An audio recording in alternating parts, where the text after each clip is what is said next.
Okay, so good day to everyone. We are on page 83. Yesterday we learned the addition of the Chasidus' explanation of Modeh Ani as it impacts Remes and Drush. And today we will learn how it impacts Kabbala, Sod, which is the fourth dimension of exploring the Torah. So let's get right to the text. Tezayin. Habiyudim Shebechsidis. No, I'm sorry, I jumped. Yeah, I'm sorry, page 79. No, 79. 79, Tesvav. The Hasidic illumination of Kabbalah. Okay. Hapirush shebekabbalah shebelechai v'kayim hu sfiras hamalchus. If you recall, we learned that the Kabbalistic understanding and interpretation of Melechai v'kayim is that Melech is the level, the sphere known as Malchus, and v'chai v'kayim is the sphere known as Yesod. So this interpretation, Kamoshi Muchedes im Sfiras HaYesod, the way Melech Malchus is united with Yesod, with the foundation, with the ninth sphera, and it's from this level that the restoration of the soul comes forth from this experience and level. In addition to the fact that Chasidus explains this with intellectual arguments and positions, and as Chasidus does to all other aspects of Kabbalah, of mysticism, Jewish mysticism,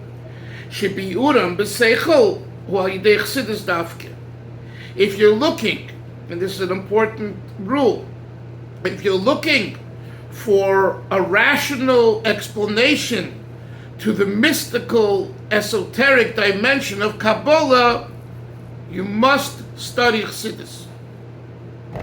And this is not because the Rebbe said this in 1964, 65. This is true going back hundreds of years, that people who wanted to understand better Kabbalah learned Chassidus.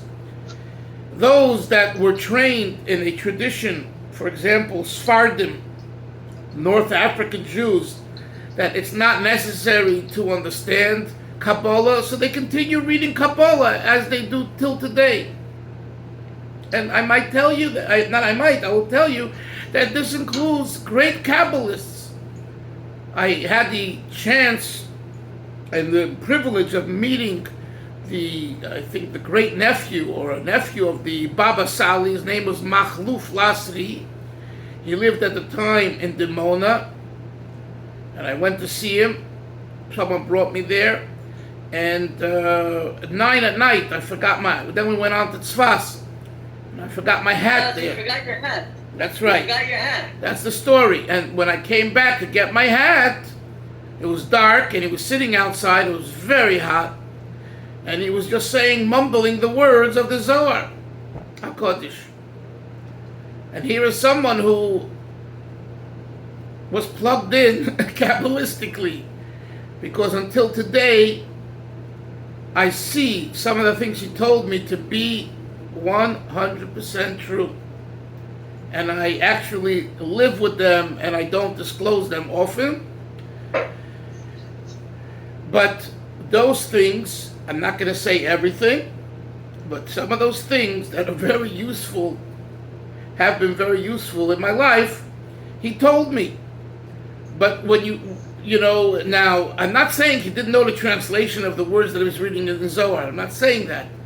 But the Havana, the Hasbara, the understanding, the elaboration, when you talk about this sphere and that sphere and this one within this one and this in this yichud, that requires an understanding if you wish to understand it. And that Chassidus provides. And Kabbalah doesn't provide it, because Kabbalah is about what I call the pipe system of Judaism. Is A with A, is B with A and C, positive and negative, with the technicalities. But if you want to understand the technicalities and you want to live with the technicalities, you need Chasidus. And that's what the Baal Shem Tov HaKadosh did when he introduced Hasidic teachings. It wasn't just about running around and dancing and singing. It's a big mistake that some academics many years ago led people to believe, and unfortunately tainted Hasidism as a radical mystical group in the sense of wild type of behavior, because anything and everything goes, etc. And that's what the Baal Shem Tov was about, which is the furthest thing from the truth. But that was done by these, academics many years ago, and they're still on the shelves and quoted all over. And to break through this fallacy of the academic world has been a very, very big struggle. Although I must say we've made a great stride in doing that. But that was a fallacy. The Baal Shem Tov came to explain the Torah in an intellectual way through Hasidism, together with an emotional simcha of Eidai Milvadai and Akol Taiva, and everything is everything is from Hashem, and everything is correct, and everything else. Let's continue. So that's what he says over here in the parentheses, that not only in this matter of Modeh Ani does Chasidism give us clarity to the way Kabbala understands Modeh Ani, but it's true for every aspect of Kabbala. Canal Seif Sif Aleph, as we said at the end of chapter 1 of this essay. Additionally, through the explanation that Chasidus gives to Modeh Ani, nirgash toichne hapnimi shel haperish v'chai ha'inyan ba'ofen acher legamri. The inner intent of Modeh Ani is nirgash, is regesh, is felt. V'chai ha'inyan, and Modeh Ani lives ba'ofen acher legamri, in a totally different way within the Jew. And that we'll see. Now we'll see what that means. Top of 81. So he gets right now to the heart of the matter. Now there's going to be some heavy stuff going on here, so please pay attention and of course review it. Pe'er Peter Zel Pi Chasidus, to the explanation of Modeh Ani according to Chasidus. Isra, if you don't mind muting, I hear some background noise. Sfiris Hamal Avram, maybe you too.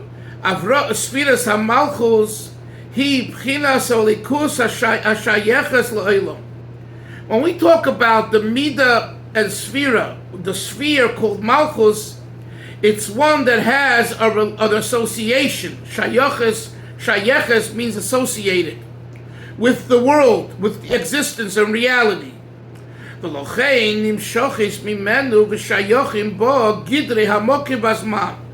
whole concept of time and place begins where? With Sfiras HaMalchus. Why? Well, Sfiras HaYesod, because when you look at the ninth Sfira, known as Yesod, the foundation,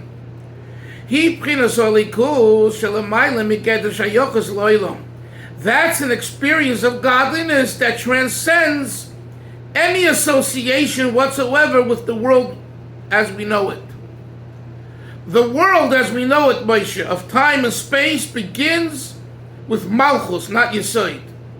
Shalochein, therefore, the Chol HaMidah Shelamayla, all midos in heaven, meaning in the spiritual realm, doesn't mean just in heaven, in the spiritual realm, wherever that may be.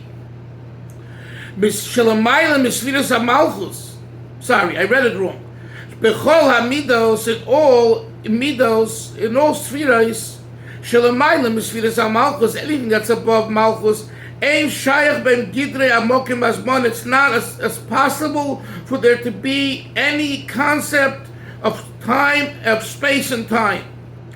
In the parentheses, and from the perspective of these midos,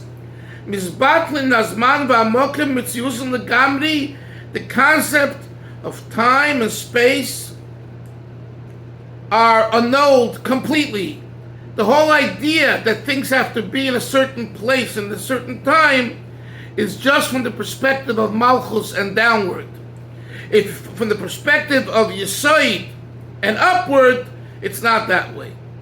The Inyan Yichud HaMalchus, so when we talk about the unity of Malchus with Yesod, in my Yesod, who this means, Gilu Yoyin Sof Shelamayla Mo'elam is the revelation of the infinite God, light of God that transcends, that's greater than the worlds, B'Bchinas Holikus, into the level of godliness that invests itself in the world.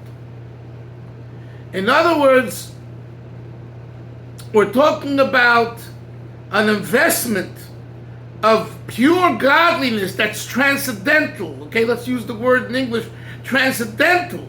It transcends time and space, is now communicated in time and space.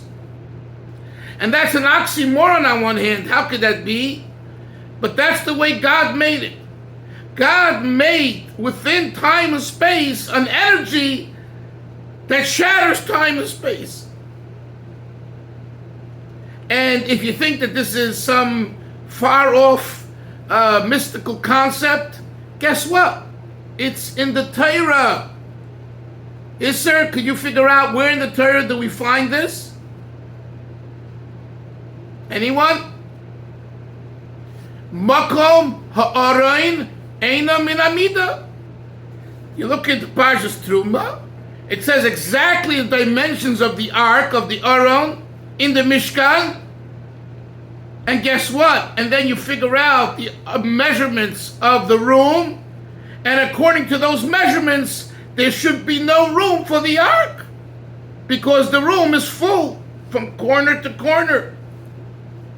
So Chazal know this, and Chazal says, Mokim ha'aron, the space, the physical space of the ark, eina min amida. It was there with its dimensions, and yet it was beyond dimensions. That's a miracle. But guess what? It existed. So what do we see? That there was a physical place in the world that held within itself something that transcended physicality and material limitations and dimensions.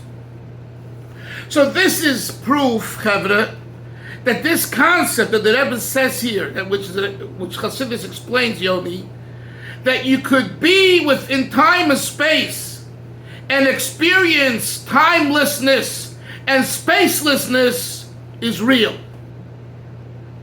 Now it's up to us to work on that. But in musag, in idea, okay, Avram, the concept existed in reality in the Mishkan, which tells us that it exists in the world. You see, if it wouldn't exist in the world, it would be impossible for it to be in the Mishkan. But because Hashem, as we're learning here, took his infinite energy, his transcendental energy, and he inserted it in time and space, that means that within time and space you can experience timelessness and spacelessness. So the next time you say to yourself, and I'm sure it will be in a few hours from now, I can't do it. Remember this. Yes, you can.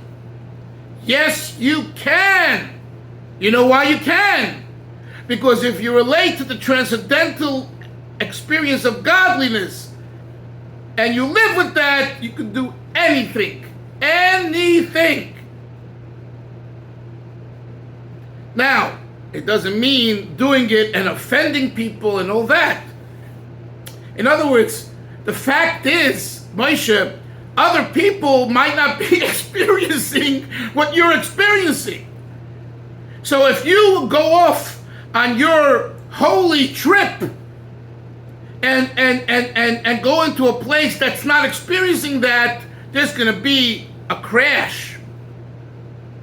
And then we have this every day as well, where we get so excited about something and we're so animated and we want to live with the truth and we want to transcend, and our wife and our kids and our community are not ready yet. They're not there yet. So if you superimpose your yearning and longing and gewaldic experience, very, very nice, but you're hurting someone else. So there's a balance. Either do it outside of their place, time and space, so they don't get offended, or take them along for the ride. Transform them as well. Share with them this idea and have them rise to the occasion. That's even greater. But this is what happens when people, and this is not just with Bali Tshuva, this is any one of us. Yesterday, I've been, wanting to open a similar type of kollel in Florida. For the last, 6 months, I've been asking here and going here and talking to him and this rabbi in this place. And this one said yeah, and then the board said no, all the typical stuff. And finally, yesterday, I contacted one of the Chabad rabbis who has a beautiful brand new shul, large, and they're into learning. It's a good location and all that. And first he gave me, you get questions, this, that, and I said to him, listen, I've answered all your questions. Now, you want to do it, good. You don't want to do it, just tell me you don't want to do it. Let's go on. There's nothing here to, we need chairs and tables and a teacher. So what else? I'm the teacher. We got chairs, tables, and light and air conditioning. Your building's open. Why can't we learn there? You don't want? No problem. We won't learn there. He gets back to me in the evening, probably spoke to some of the board people or whatever. I have no idea. Yes, we will do it, but you'll be responsible for publicity, blah, blah, blah, blah. Here's an example. I can have the greatest ideas, but if I don't have a keli that's along with me, we have a clash, or it don't work. You understand? So this idea that we're learning right now is not just some Hasidic idea that's deep and profound in Kuntus Yon Shel Teres Chasidus. It's very real. And this is what we're learning, and we continue now to the text, that we have to unite Malchus with Yesod. If you want to impact the world, Malchus, which is limited, you need to energize it with the Yesod experience, which is the transcendental aspect of God. You can't, in other words, this world, here's the point, this world will not be transformed if you go about it in a limited way. Because limitations means weakness. Limitations means control. And it's good, but it gives room for the worldliness to creep in. So the worldliness says, come on, it's not nice, you're not ish bein ha'anashim, look at what your friends say about you, look at what lahavdil the goyim say, and all of that. A rabbi just passed away yesterday. He's 92. I'm going to make a tribute to him.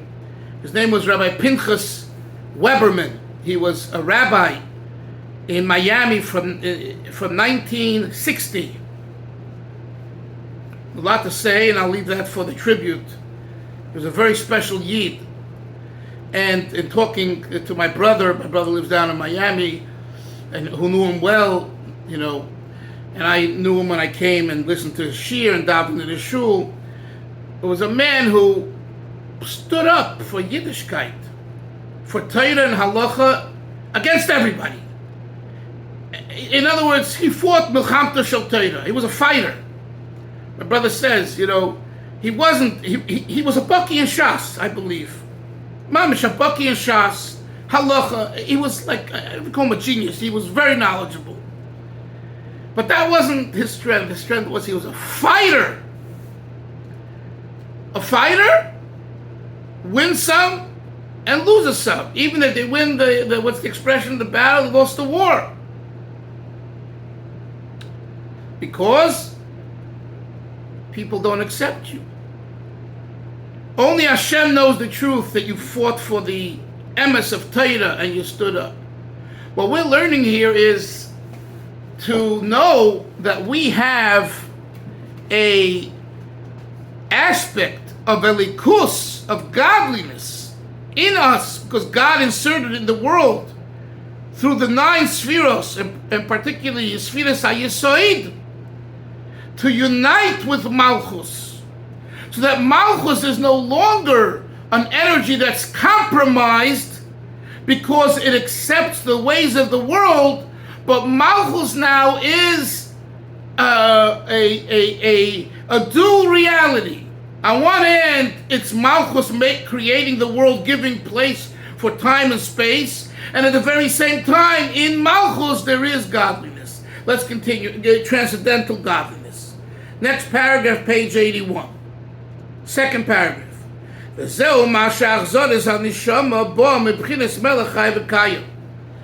why we learn that the restoration of the soul comes from the level of called Melech Chai V'Kayim. Hachzaras HaNeshama Shebechol Boker, the restoration of the soul each morning. Hu Inyan Bria Chadasha. It's a new creation, as we said yesterday. Kedal Sif Yud Gimel.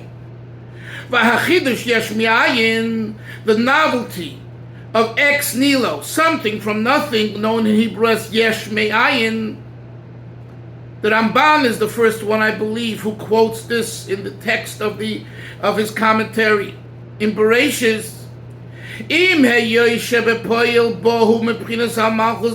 Although in actuality it's filtered through Malchus.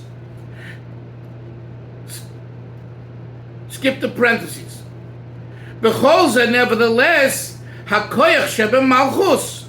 What gives Malchus the koyach, the energy, the battery, l'chadesh yesh mi'ayin, to create something from nothing, hu dafke me'atzmus oirin sof shelamayla megeder shayochos lo'ilamos. It specifically comes from a place of essence known as atzmus, the infinite aspect of God, but transcendental, that transcends any and all association with worldliness and the concept of world. Uvemeil, and therefore, in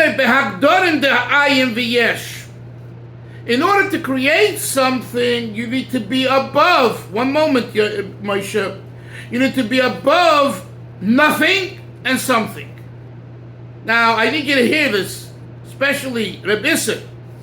Ayin and Yesh, as the Ramban says it, is creation. Yesh mi'ayin, something from nothing.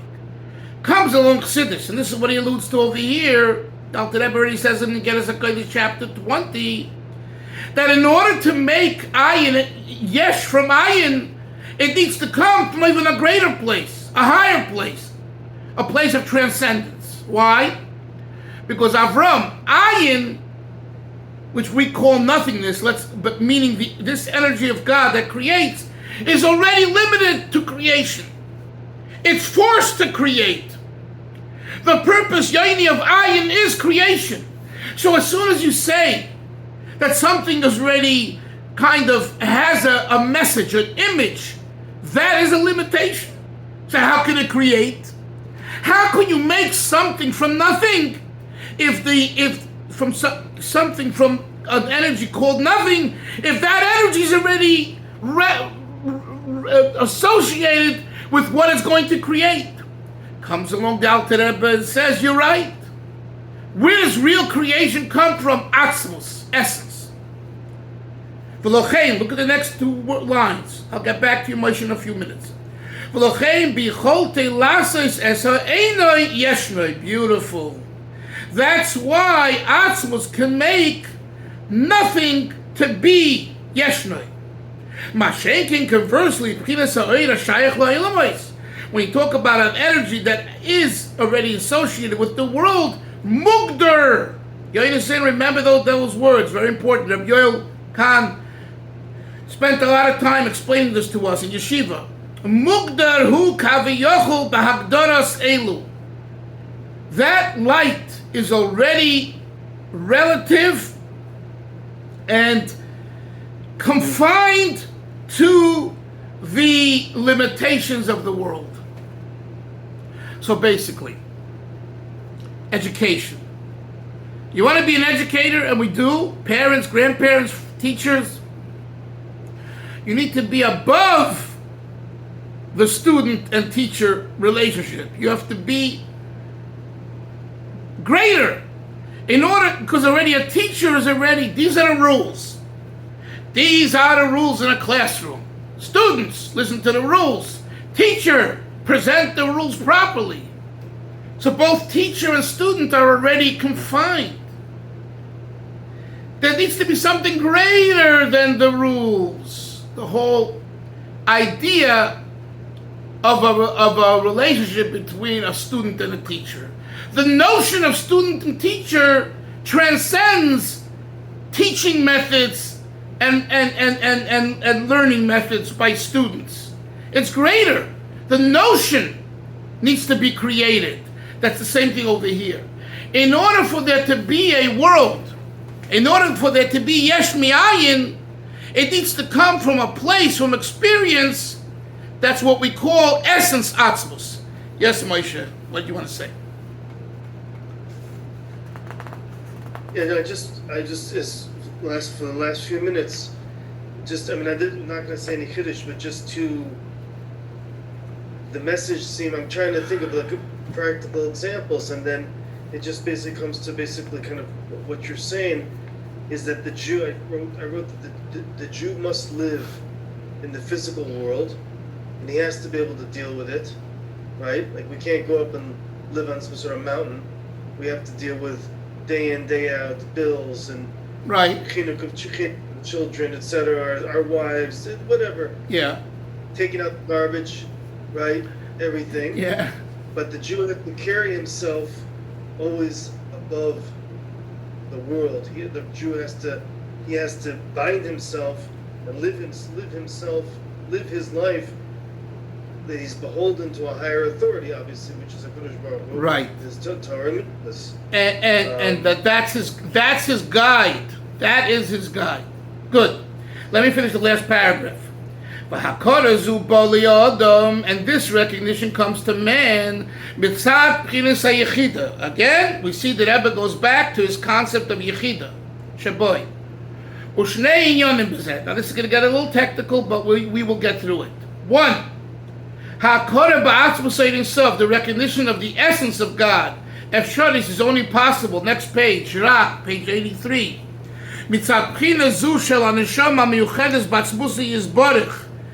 When you relate to that aspect of your soul, which is transcendent. Avram, what aspect is that? Yechida. Yechida is the transcendental aspect of soul. Look in the parentheses. Mashenkin, conversely, those four levels, they're already associated with the level of godliness that has an association to the world, so that's limited. Beis, even the true recognition in the novelty of Yesh Mi'ayin, creation ex nihilo, sheyakir, in bold, that you should recognize, v'lo rak sheyovin. You understand? Not only you should understand, recognize hakara.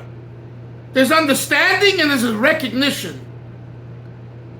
I want you to think about this over Shabbos. The difference between understanding and recognizing something. I don't want to hear about it now, but this is important. I understand something versus I recognize something. Okay? So, the word hakara in Hebrew, even modern day Hebrew, means to get to know. Okay, that is correct. That is So get to know and understanding is a very, very different. Okay, very shot. good. You're on the right track. Chasidus says that. So think more about it. She'ein shum nesinas mokim la yesh b'tzad atzmai. From the perspective of atzmus, of essence, the recognition is there is no room, ein nesinat makom, for existence on its own, independent. V'chol mitziusayu mechudesh melikus. And all of its independence is considered new, a chidush. Hamachricha shachidush bo. So where does this come from, this chidush? It must come from the essence of God, bo mitzad b'chinas hayechida davke kanal sif yud gimel, which is yechida. In other words, yechida is that aspect of our neshama where everything is God, only God, and therefore even the ayin of the yesh from the perspective of yechida is no big deal. It's already formed. It has a message. We're looking for a place and an experience that is beyond form and message, which is yechida, God, one. Chevra, it's Rosh Chodesh tonight, so it's the greatest opportunity for godly revelation of Yechida is the month of Av, because we're taught in Chazal that when there's the greatest depression and melancholy and destruction, God forbid. By the way, the Rebbe was careful not to say destruction. In Hebrew, sometimes he wouldn't say churban, We have to know that the tachlis hayerida is for the aliyah. Does that mean you don't have to keep the halachas of the 9 days? Sure you do. But nevertheless, we have to know that there is a purpose to this madness. And the purpose to this madness is to come to the highest point. And that's why sometimes we fall very low. And it's very difficult when you're stuck in the mud, quicksand, and in the mud to get out. And but you have to stop and think, why am I here? It's to give me a good kick in my pants and get up and bounce back greater than ever before. That's right. That's the message. Chevra, have a great Shabbos and a great Chodesh. We'll talk to everyone Shem Monday. Zay Gezut. Bye-bye. Good Shabbos. Good Shabbos.